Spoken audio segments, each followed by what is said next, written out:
오늘 우리 주신 하나님의 말씀은 요한복음 20장 30절에서 31절까지 말씀입니다.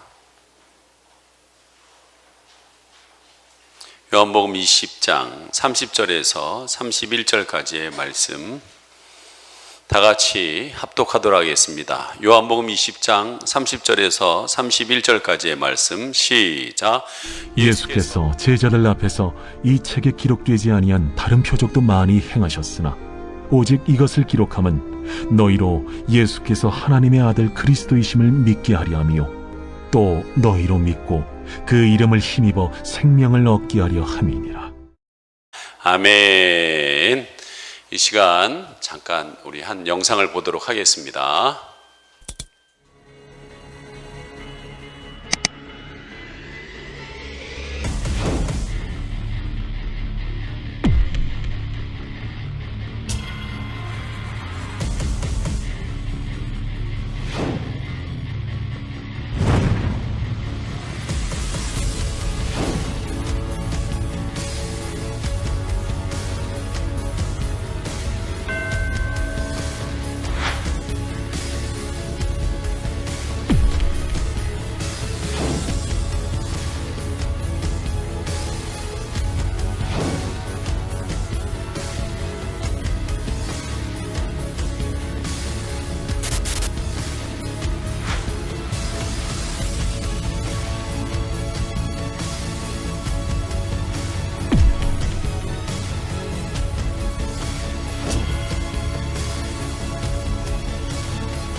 Saya Sadiman dan umur 69 tahun dan usaha saya menggarap lahan hutan, ingin menghijaukan hutan bisa lebat dan saya tanami beringin, bulu ipe dan banyak bermanfaat untuk masyarakat sini.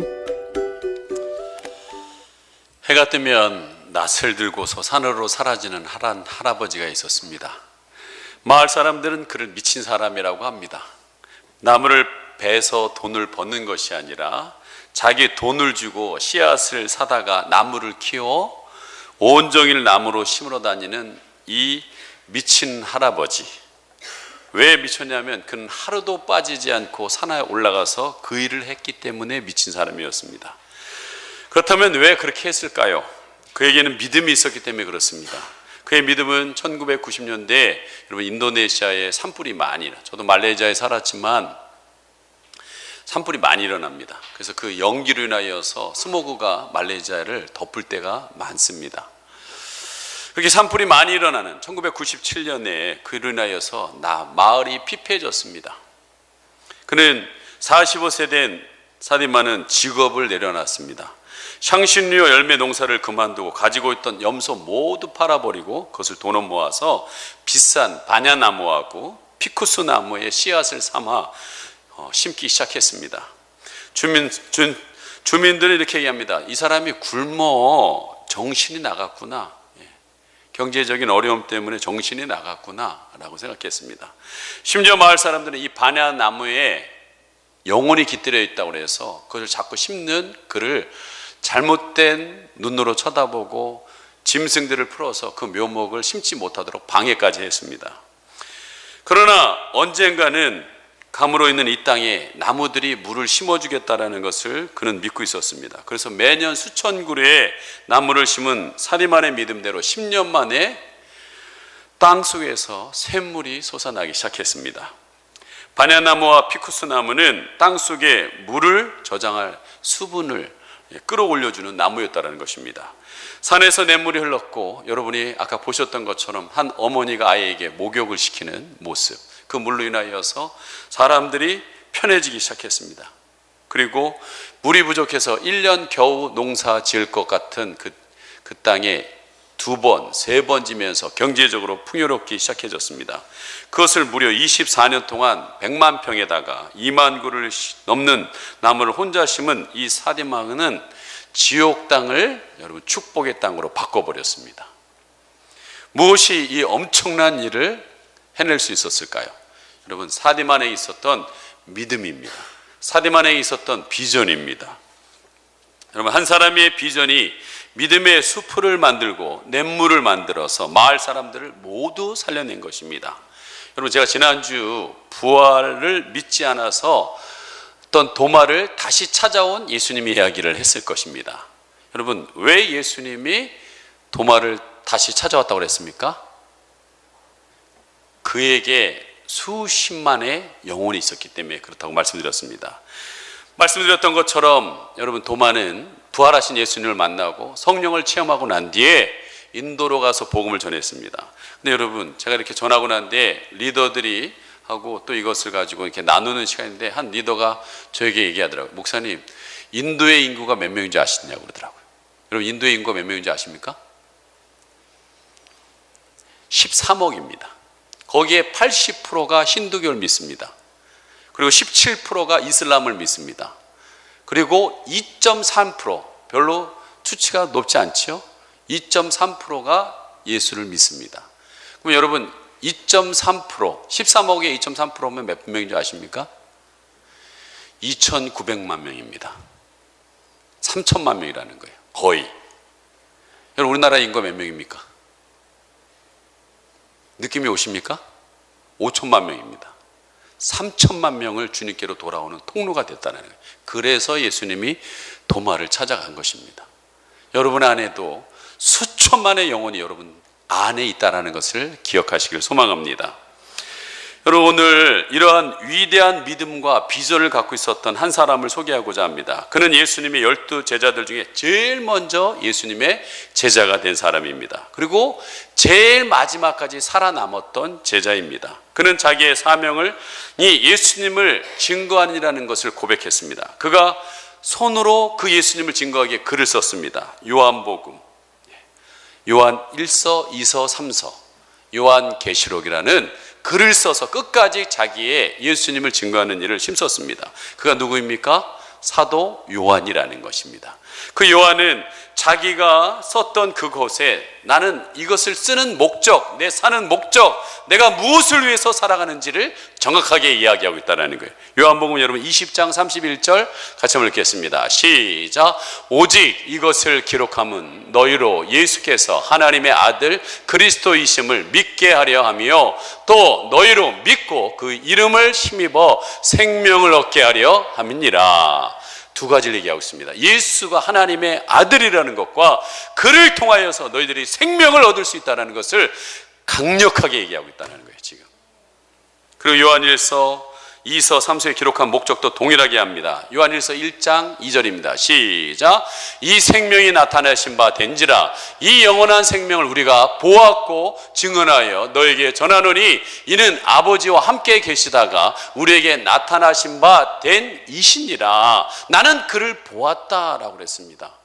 그리고 나는 증언한다라고 그랬어요. 그리고 요한계시록에 마지막에 이렇게 얘기합니다.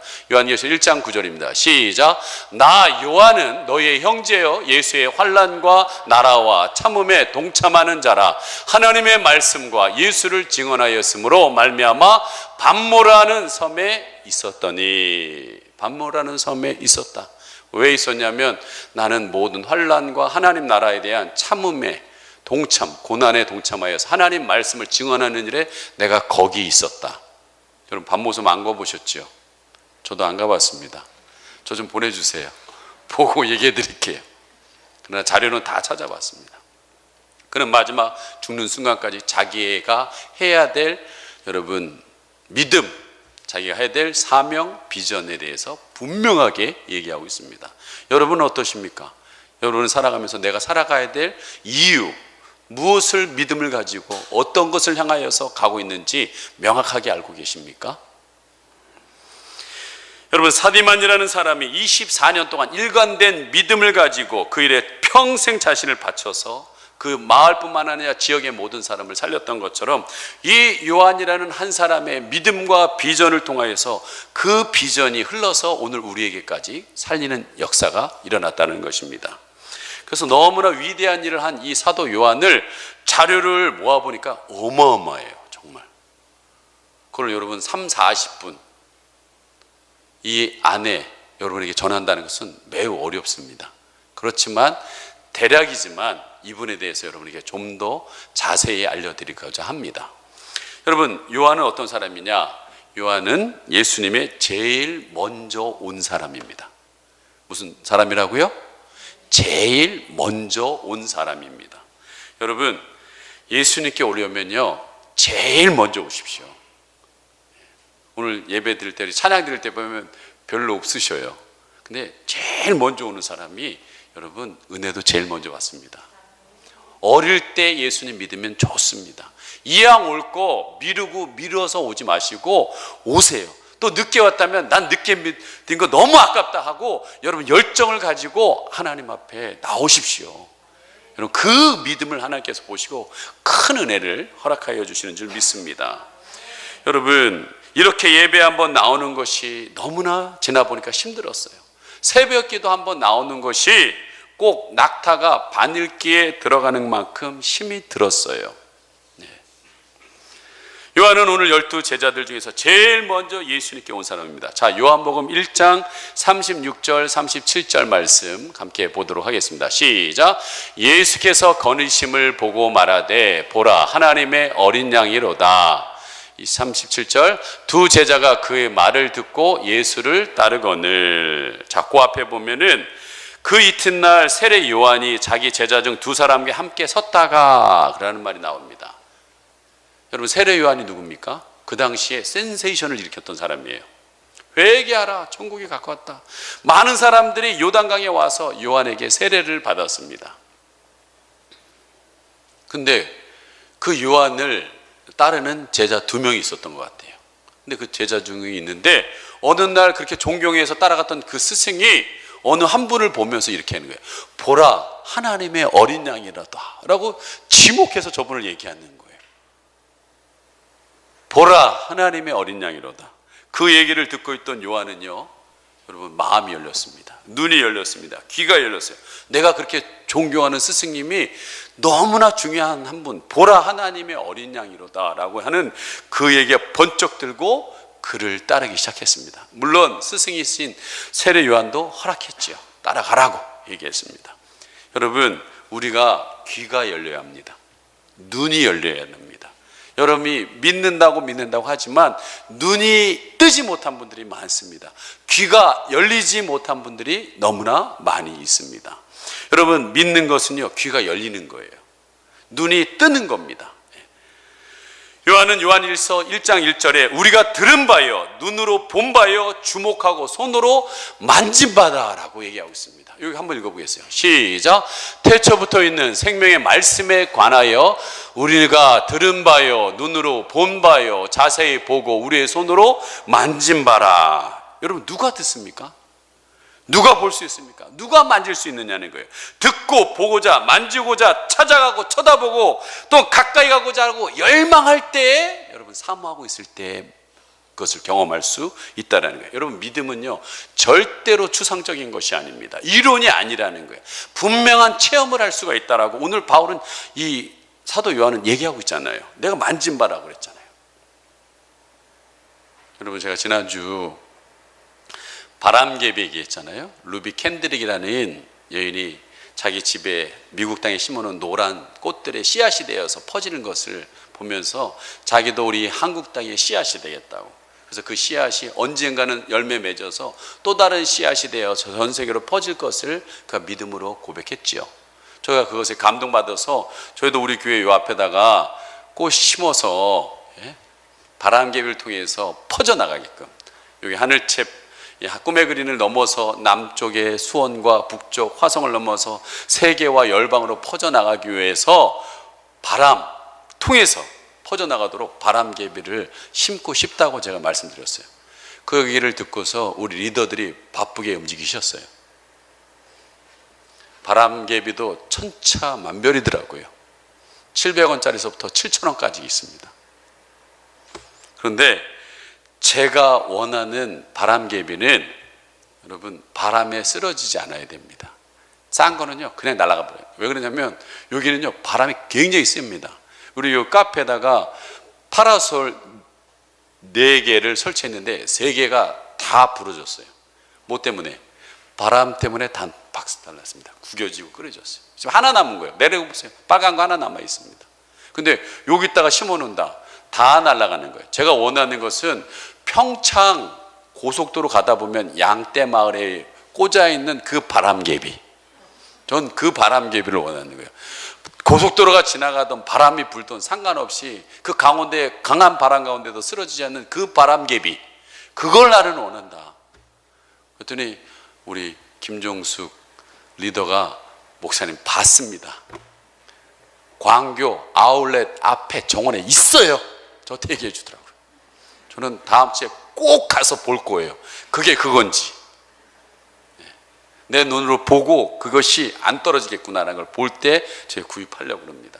여러분, 저희 교회 지금 1만 기도 운동을 하고 있어요. 제가 이 기도 운동을 왜 하고 있냐면 예수님 말씀했어요. 내 집은 만민이 기도하는 집이라고 그랬어요. 만민이 기도해야 되는데 우리 교회는 만민이 기도하는 것 같지 않나요? 소수의 사람만 기도하는 것 같아요. 어떻게 하면 만민이 기도할 수 있을까? 그런 고민이 있었어요. 근데 어느 교회에서 24시간 기도한다고 그러더라고요. 아니, 그게 가능한가? 서울에 있는 더 크로스 처치라고, 한국 기도의 집이라고 24시간 온 성도가 20시간 1시간도 빼놓지 않고 1분도 안 빼놓고 24시간 기도가 돌아가요. 교회에서. 그런 교회가 있단 말이야? 제가 어떻게 했을까요? 작년 연말에 그 교회 앞에 숙소에다가 제가 들어가서 그 24시간 다 참석은 않지만 참석해봤어요. 그리고 담당자를 만나서 어떻게 24시간이 돌아가는지 내 파트로 나눠가지고 이것이 이렇게 돌아갑니다. 듣고서 자료 다 받아가지고 갖고 왔다고 해서 우리 교회에서 되느냐? 안 돼요, 여러분. 그러나 그쪽 교회가 이렇게 이룰 때까지 그 시간과 여러 시행착오들과 그런 것들이 있겠지요. 그래서 우리 교회 있죠. 우리 교회가 할 수 있는 것 안에서 하나씩 하는 거예요. 그래서 지금 새벽 3시서부터 저녁 10시, 18시간을 촘촘히는 아니지만 듬성듬성이지만 하고 있습니다. 언젠간 이것들이 채워질 거라고 생각해요. 저는요, 지금 우리 교회 안에서 이 코로나 가운데서 부흥이 일어나고 하나님께서 선교 센터를 짓게끔 하고 이 모든 것은 하나님이 도와주셨기 때문에 가능하다고 믿습니다. 그 도움이 어디서 오냐? 모든 일은 기도와 금식에는 이런 능력이 나타나지 않는다고 그랬어요. 저는 다른 걸 믿지 않아요. 주님의 말씀을 믿습니다. 기도가 쌓이고 말씀이 쌓이면, 영적인 힘이 쌓이면 여러분 능력으로 나타나요. 흘러 넘치게 될 거라는 믿음이 있어서 계속 할 겁니다. 여러분 채우러 오시길 바랍니다. 그리고 진짜 기도하면서 응답이 계속 저희가 오고 있다는 걸 느끼고 있어요. 여러분, 오늘 제가 무슨 얘기를 하는 것입니까? 여러분, 사도 요한은 보고 만지고 체험했다는 거예요. 그냥 믿음을 그러려니 오늘 말씀드려도 그런가 보다 라고 끝나면 여러분은 그것이 내 것이 되지가 않습니다. 나도 보고 듣고 체험해야겠다라는 그럴 때 여러분 것이 되는 거예요. 여러분, 요한은요 그런 체험을 왜 했냐? 가까이에 예수님께 있었기 때문에 그렇습니다. 함께 했기 때문에 그렇습니다. 복음 1장 30절에 저희가 가서 계신 대로 보고 그날과 함께 거니라. 세례 요한이 보라 하나님의 어린 양이다 라고 하는 순간 그날부터 예수님을 쫓아다니기 시작했습니다. 그게 20대 중반입니다. 사도 요한의 20대 중반이었어요. 언제까지 쫓아다녔을까요? 96세. 우리 최가표 권사님 98세. 좀 부족해요, 사도 요한이. 여러분, 왜 주님과 함께하는 것이 중요합니까? 사실 그 후부터 요한은 예수님과 함께 다녔습니다. 가시는 곳마다 다녔어요. 12 제자들이 다 십자가 밑에서 도망갔는데 그 자리에도 있었어요. 그래서 예수님이 얘기했어요. 자기의 가장 소중한 어머니를 부탁한다, 너에게. 여러분, 소중한 사람 아무에게 맡깁니까? 아니에요. 가장 믿을 만한 사람에게 맡기게 되어 있어요. 요한에게 맡겼다는 거예요. 다 도망갔을 때. 여러분, 요한은요 항상 예수님과 함께하고 있었어요. 저는요 교회 안에서 봅니다. 많은 제자들, 여러분, 오병이어 기적이 일어났어요. 물고기 5병, 떡 5개와 물고기 2마리로 많은 사람들을 보니까 막 환호성이 일어났습니다. 막 좋아해요. 그때 제자들이 나눠주면서 우쭐해 합니다. 여러분, 그런 자리는 많은 사람들이 있고 싶어야 합니다. 예수님이 예루살렘에 입성할 때 많은 사람들이 나와서 옷을 흔들고 종려나무를 흔들고 호산나 호산나 하면서 예수님 환영할 때 거기서 우쭐하면서 경원하듯이 있었던 예수님의 제자들처럼 그 자리는 있으려고 합니다.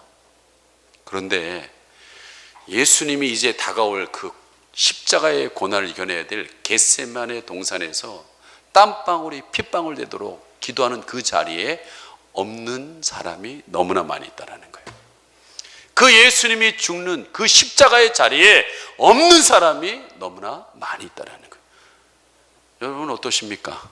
이렇게 은혜 받고 좋은 자리는 있는데 내가 해야 될 그 십자가의 자리에 계시냐 이거예요.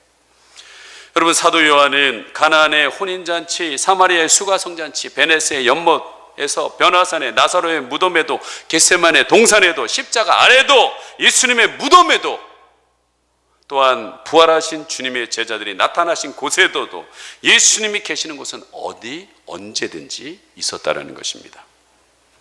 그리고 사도회는 예수님의 부활을 승천하신 다음에도 언제나 예수님과 함께 하셨어요. 승천하셔서 인간의 몸을 옮는 거예요. 그런데도 불구하고 그는 비록 노인의 몸을 가지고 반모섬이라는 것에 유배되어 있는 상황 속에서도 그는 뭐라고 표현했냐? 나는 예수님을 바라보았고 그의 음성을 들었고. 여러분, 이 성경의 요한복음, 요한 1서, 2서, 3서, 계시록에 여러분 한번 쭉 읽어보세요. 거기에 두 마디가 계속 나옵니다. 내가 보니, 내가 들으니, 내가 보니, 내가 들으니. 여러분, 이거는 거짓말입니까? 아니에요. 육체로 계시진 않은 예수이지만 그는 보고 들었다라고 얘기하고 있습니다. 왜 그렇습니까? 그는 항상 예수님을 사랑하고 사모해서 바라봤다는 거예요. 여러분, 혹시 초등학교 때 큰바위 얼굴이라는 이야기 들어보셨습니까? 한 마을에 바위에 사람의 얼굴 비슷한 것이 그려져 있습니다. 그래서 그런지 모르겠지만 미국 사람들이 큰 바위에다 유명한 대통령 얼굴을 바위에다 새겨놓은 것 같아요. 예?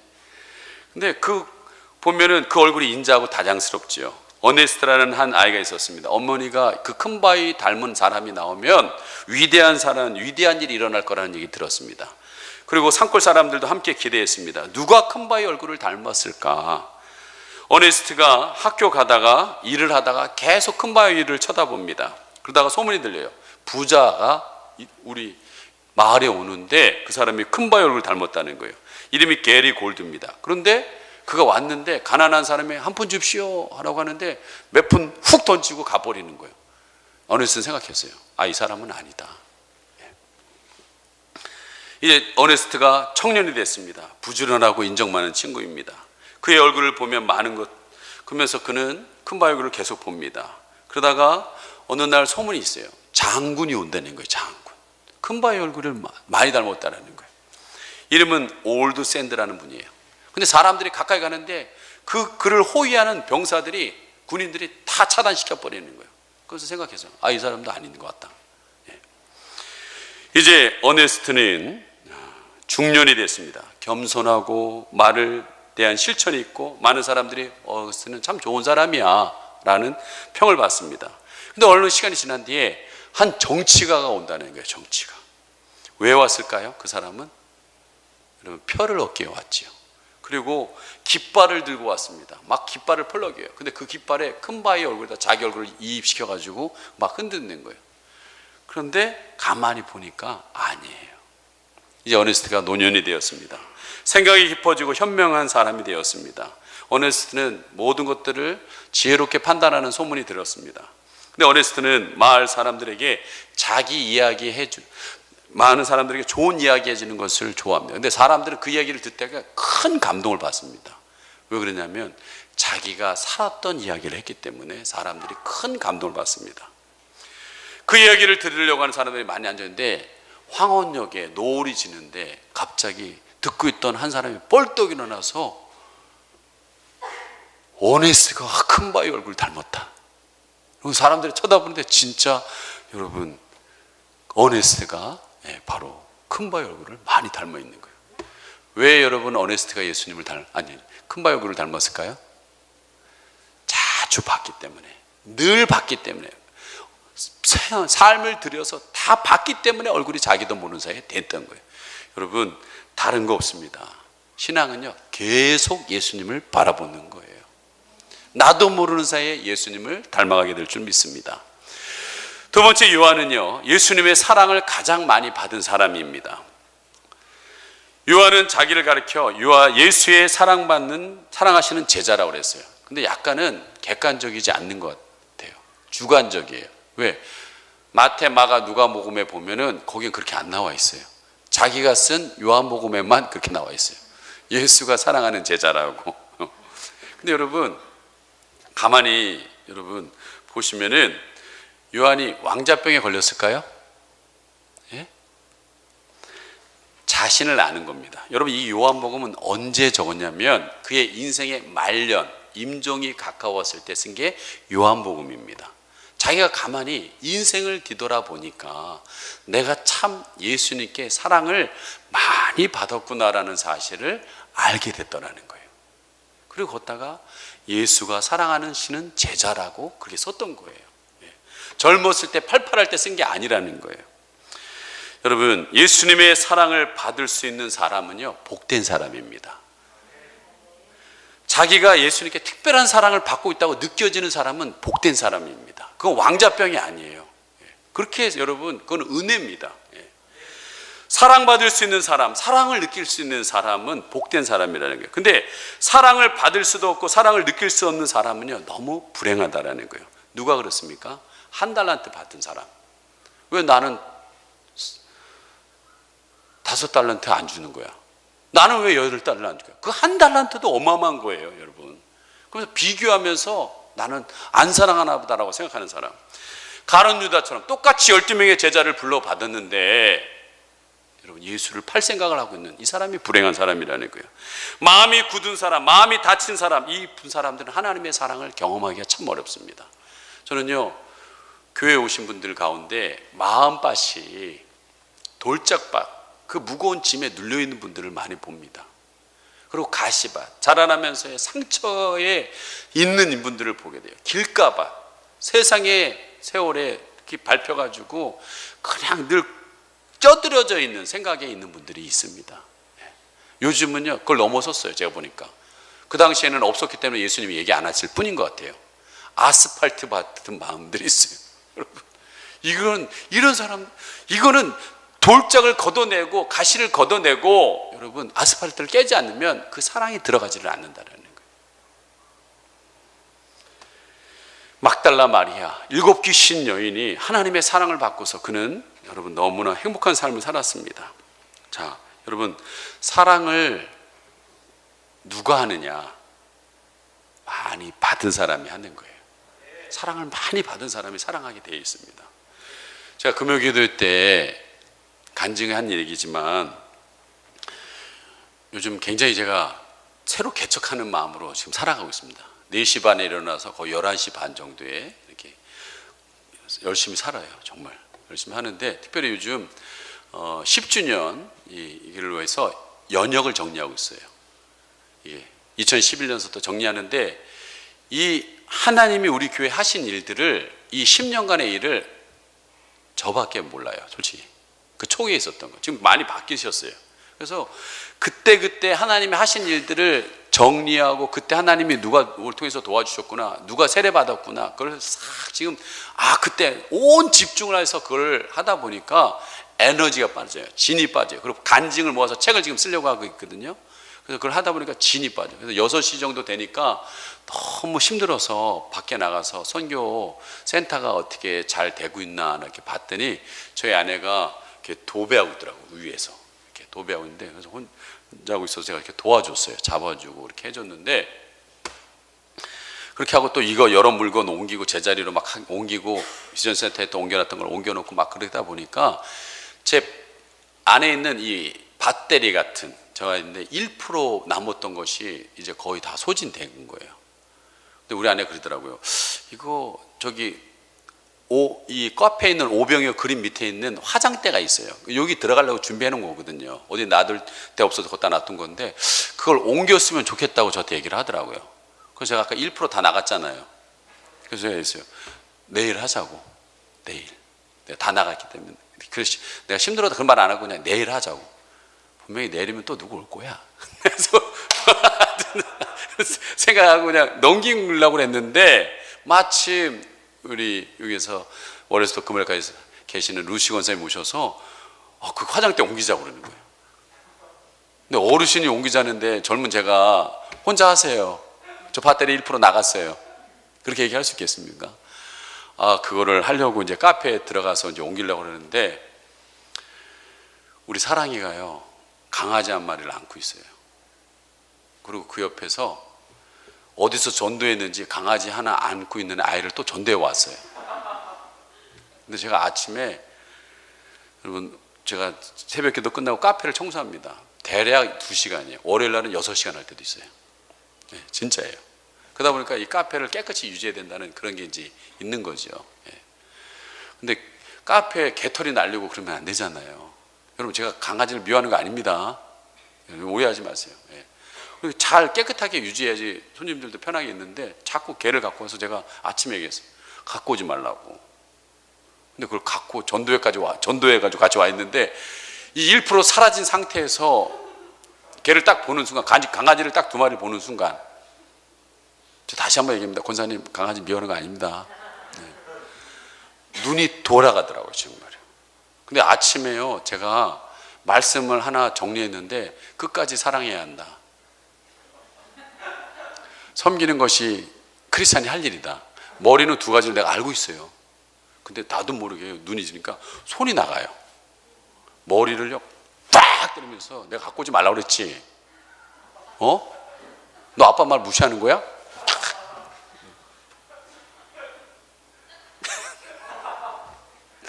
참, 친구 앞에서 그렇게 때리면 안 되는데 제가 그럴 테니까요.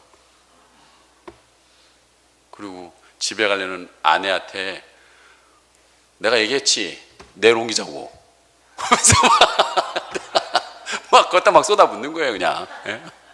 아내도 뻥 떠가지고 이게 무슨 일이지? 예. 이런 일이 벌어진 거예요. 그리고 여러분, 목양실에 올라서 그 다음날 새벽 기도를 준비하는데, 지금 고린도전서를 설교하고 있어요. 강의예요. 순서에 따라서 나가는 거예요.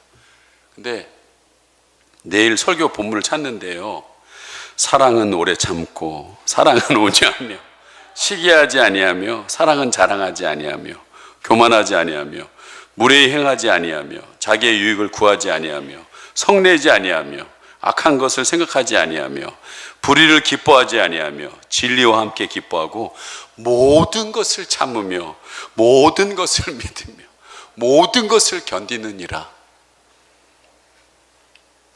참, 이 말씀을 보는 순간 너무 초라해지는 거 있죠. 너무 비참해지는 것 같아요, 진짜. 나는 사랑에 대해서 설교하기는 너무나 부족하구나. 더 많은 것들을 체험해야 되겠구나.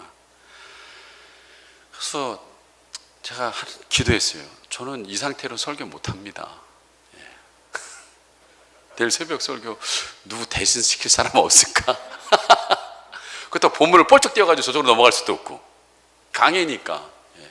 그런 가운데 내가 하나님께 기도했는데 하나님 그러더라고요. 그냥 해라고, 그냥 하라고 그러더라고요. 그래서 이렇게 여러분 그날 새벽하고요, 목요일날 새벽하고 금요일날 하고요, 지금 오늘 계속 공개적인 회개를 하고 있어요. 제가 그렇게 이렇게 지금 얘기한 거잖아요. 이게 그대로 얘기한 거예요. 지금 목요일 새벽에 금요일날에 들으셨죠? 오시는 분들 주일날 또 해야겠는 거예요. 그렇게 설교를 하고 내려와서 기도를 하는데 하나님 저에게 그런 마음을 주는 거예요. 그래도 나는 너를 사랑한다고. 그래도 너를 사랑한다고. 비참한 가운데 있는 것 같고 꼭 나는 좀 처참한 것 같고 그렇지만 그래도 그 모습 그대로 사랑한다라는 거예요. 여러분, 이 사도 요한이 에베소 교회의 마지막 목회를 마무리하면서 기동을 할 수 없을 때 많은 분이 와서, 그래도 살아있는 예수님과 같은 분이니까 많은 분이 와서 설교를 부탁했어요. 그러면 그분은 늘 똑같은 설교를 했다고 합니다. 그게 뭐냐? 형제들아, 우리가 서로 사랑하자. 하나님은 사랑이시라. 왜 똑같은 설교를 계속 반복하니까 제자 중 하나가 물어봤어요. 사도 요한님, 왜 맨날 똑같은 설교를 하십니까? 그의 말이 나는 사랑을 잘 모른다고, 내가 알고 싶다고. 그리고 이분들도 이 하나님의 사랑이 필요한 것 같다고 그런 얘기를 하셨어요. 여러분, 우리는요 사랑할 능력이 없습니다. 이게 문제라는 거예요. 사랑해야 되는 거 알아요. 다 압니다. 사랑이 아름답다는 거 압니다. 사랑이 복되다는 거 알아요. 근데 사랑할 실천할 힘이 없습니다. 왜 그럴까요? 여러분, 요한일서 4장 7절 8절에 이게 답이 나와 있습니다. 같이 읽습니다. 시작. 사랑하는 자들아, 우리가 서로 사랑하자. 사랑은 하나님께 속한 것이니 사랑하는 자마다 하나님께로부터 나서 하나님을 알고, 사랑하지 아니하는 자는 하나님을 알지 못하나니 이는 하나님은 사랑이십니다. 여러분, 하나님께 난 자가 사랑할 수 있다는 것이에요. 사랑이신 그 자체인 그분이 우리에게 공급해 줘야 우리는 여러분 한계를 뛰어넘어서 여러분 사랑할 수 있음을 보게 됩니다. 여러분, 우리는 때로는 기도하다 보면 그런 생각이, 아까 얘기했잖아요. 그래도 나는 너를 사랑한다. 여러분이 이런 수준에 있는 사람인데, 나는 이런 수준인데 자꾸 하나님이 넌 이런 사람이야 라고 얘기할 때 우리는 너무나 진짜 뭐라고 표현할 수 없는 그런 마음에 뭉클한 감동과 감격이 오는 거죠. 여러분, 사람을 살리는 것은 정죄도 아니고 내 기준도 아닙니다. 사랑이에요. 하나님의 사랑입니다. 마지막입니다. 요한은 예수님을 가장 분명히 증거한 사람이었습니다. 그럼 아까 얘기했죠. 사디만이라는 그 인도네시아 사람, 그 고백을 생각해 보십시오. 저는 숲을 만드는 사람입니다. 저는 바냐나무, 피쿠스 나무가 좀 빽빽하게 숲을 이뤘으면 좋겠습니다. 왜냐하면 그것이 사람들에게 도움이 될 수 있다는 것을 기 때문입니다. 여러분, 다른 제자들이 보지 못한 것을 요한이 보았습니다. 다른 제자들이 느끼지 못하는 것을 요한이 느꼈어요. 그것은 바로 복음입니다. 그는 복음을 심기 시작했어요. 나무를 심듯이 심었습니다. 숲을 이뤘어요. 그것이 생수가 되어서 흘러넘쳐서 지금 우리에게까지 지금 흘러넘치고 있는 거예요. 온 세계에 퍼지고 있는 겁니다. 근데 그가 전했던 복음이 마태, 마가, 누가도 여러분 복음을 못 깨달은 건 아니에요. 복음이 예수 그리스도예요. 알긴 알았지만 그렇게 깊이까지는 알지 못했어요. 왜 요한복음을 썼느냐? 아까 얘기했죠. 임종에 썼다고요. 임종 때 왔을 때 썼다고 그랬잖아요. 근데 그 쓴 이유가 뭐냐? 마태도 적고 누가도 적고 요한도 마태, 마가, 누가도 적었는데 거기서 약간 부족한 게 있었어요. 그래서 요한은 그것을 메꿔주려고 하는 마음에서 그 말년에 쓴 거예요. 그러면서 그가 깨달은 복음에 대해서 얘기했는데 그것은 뭐냐면 여러분, 예수님이 태초부터 계셨다는 거예요. 그리고 영원까지 계시는 알파와 오메가라는 사실을 얘기했습니다. 여러분, 한번 요한복음 1장 1절에서 3절 같이 읽습니다. 시작. 태초에 말씀이 계시니라. 이 말씀이 하나님과 함께 계셨으니 이 말씀은 곧 하나님이시니라. 그가 태초에 하나님과 함께 계셨고 만물이 그로 말미암아 지은 바 되었으니 지은 것이 하나도 그가 없이로 된 것이 없느니라. 예수가 없이 된 것은 아무것도 없다. 그리고 예수님을 여러분 뭐라고 했냐? 말씀이다라고 그랬어요. 로고스라고 했어요. 오늘도 여러분 선포되는 이 말씀이 예수 그리스도라는 거예요. 그 예수 그리스도가 여러분 안에 지금 들어가고 있다는 것을 이야기하고 있다는 거예요. 그뿐만 아니라 하나님은 사랑이시다, 예수님이 사랑이시다라고 강력하게 이야기하는 거예요. 그 사랑의 결정제가 예수님이에요. 그래서 요한복음 3장 16절에 하나님이 세상을 이처럼 사랑하사 독생자를 보내주셨으니 이를 저를 믿는 자마다 살겠다라고 얘기하고 있다는 거예요. 여러분 이것은요, 그냥 했으니까 했나 보다라고 생각하지, 이건 어마어마한 얘기예요. 뿐만 아니라 그를 믿는 자는 구원을 받을 수 있다. 이 놀라운 진리 복음을 강력하게 전한 사람이 바로 요한이라는 거예요. 여러분 어떻게 그렇게 정지는가에 됐을까요? 여러분 요한이 20 중반에 예수님을 따랐다고 그랬잖아요. 그때 예수님을 따를 때 그의 별명이 있습니다. 그 별명이 뭐냐? 우레의 아들이에요. 우레의 아들. 우레가 뭐예요? 번개잖아요. 번개. 확. 여러분 예수님이 사마리아 성에 가서 복음을 전하는데 사마리아 사람들이 안 받아들였어요. 그랬더니 옆에 있던 요한이 이랬어요. 저거 번개 쳐가지고 다 때려 죽여야 되는 거 아니에요? 저 번개 쳐서 저 예수님이 야 우리 스승이 아닌데 안 들어? 저걸 번개를 쳐서 때려 확 이러고 있는 거예요. 자기 성질에 못 이겨가지고 성격에 못 이겨가지고 하는 게 이게 바로 사도 요한이었다는 거예요. 근데 좀 약간 이질감 느끼죠? 그렇게 우리의 아들, 번개의 아들하고 화를 펑펑 내던 그가 어떻게 여러분 변했을까? 이렇게 사랑의 사도라고. 여러분 20 중반에서 96세까지의 70년의 시간 속에서 요한계시록 그는 1장 9절에 예수의 환난과 하나님의 나라의 참음에 내가 동참했다라고 그랬어요. 그 70의 평생 속에서 그는 많은 것 가운데 깨지는 순간들이 있었다는 거예요. 다듬어지는 순간들이 있었다는 거예요. 그러므로 인하여서 그는 결과적으로 우레가 아니라 화를 내서 되는 것이 아니라 모든 것은 하나님의 사랑으로 된다는 사실을 알게 됐다는 거예요. 그러면서 그는 마지막 고백하고 있는 것이 그 사랑의 결정체 예수가 바로 하나님의 아들이시고 그를 통해서만이 생명을 얻을 수 있다는 걸 얘기합니다. 이제 말씀을 마칠까 합니다. 요한이 갇혀있던 여러분 반모 섬에 동굴이 있었습니다. 그는 96세 정도에 거기에 있었던 것으로 보게 됩니다. 여러분 96세, 우리 권사님도 계시지만 정말 지금의 96세하고 그때 96세는 여러분 엄청난 차이지요. 사실은 의학도 다 다르고 그런데 근데 거기에 여러분 정치범으로 사실 그를 죽이려고 그랬어요. 예배소 감독이 여러분 죽이려고 끓는 기름에다 집어넣는데 안 죽는 거예요.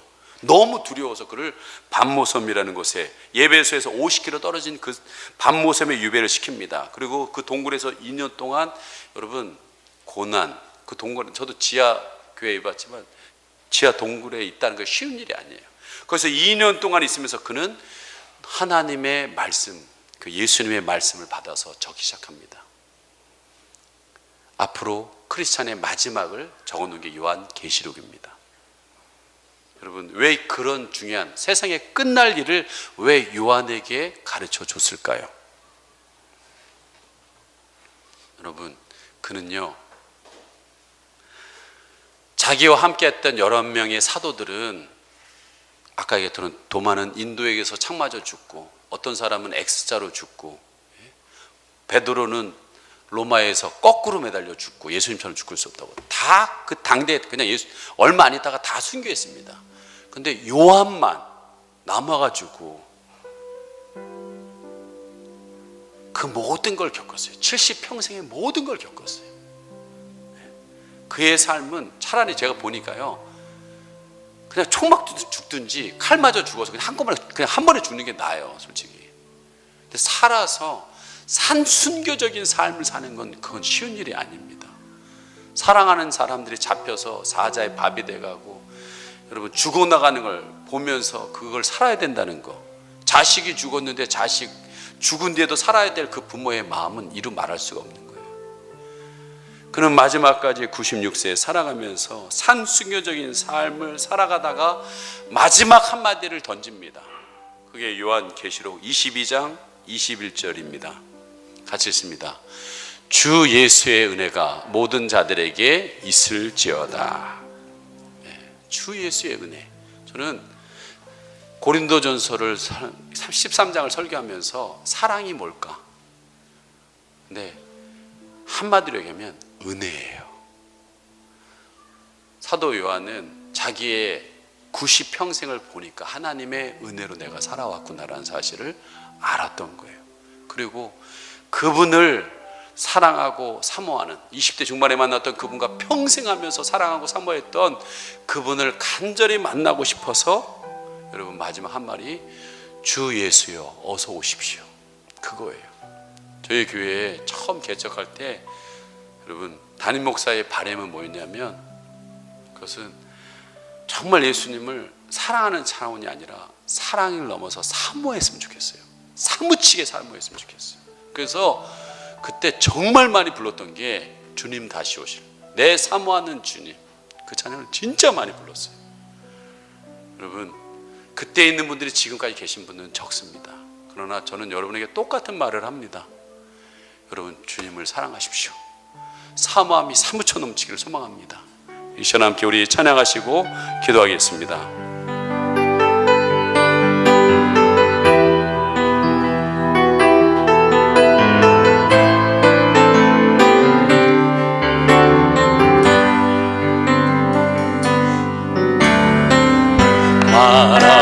마라나타 주 예수여 어서 오시옵소서 어서 오시옵소서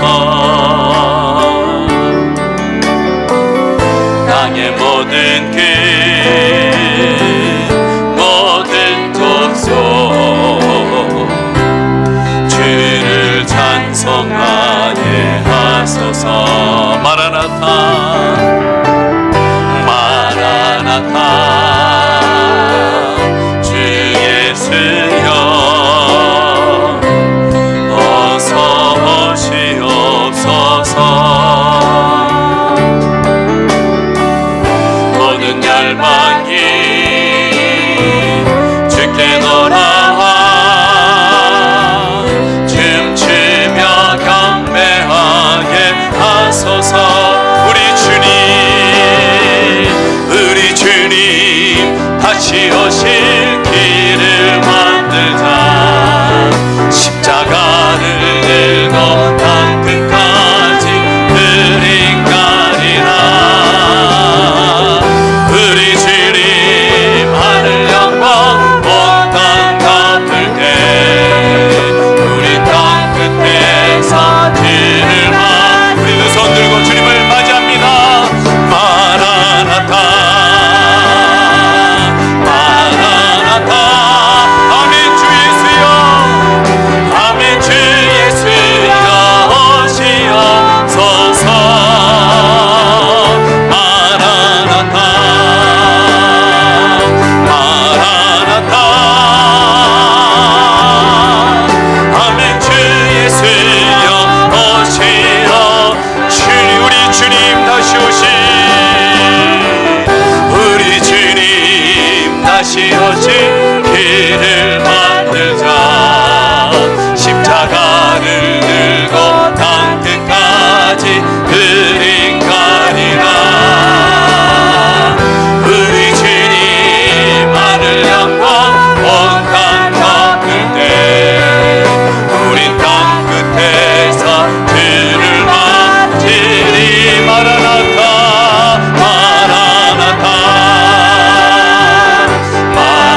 계십니까? 사도 요한처럼 주님을 사모하고 사랑하고 계십니까?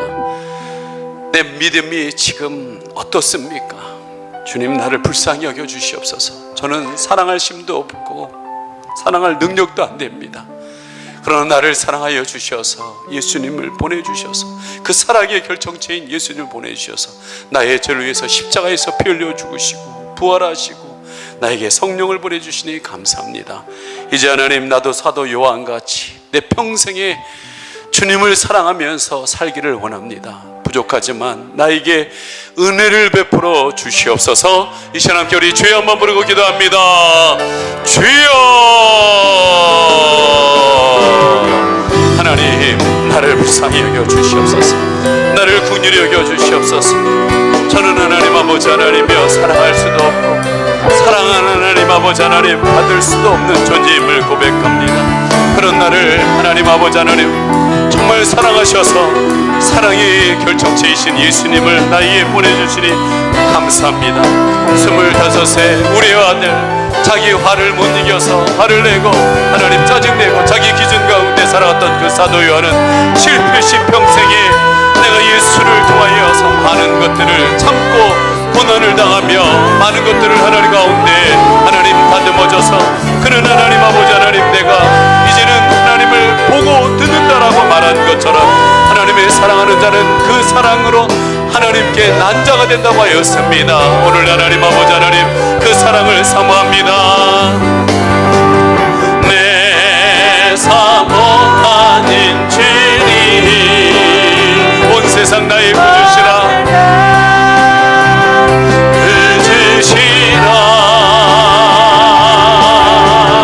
내 사모하는 주님 영광의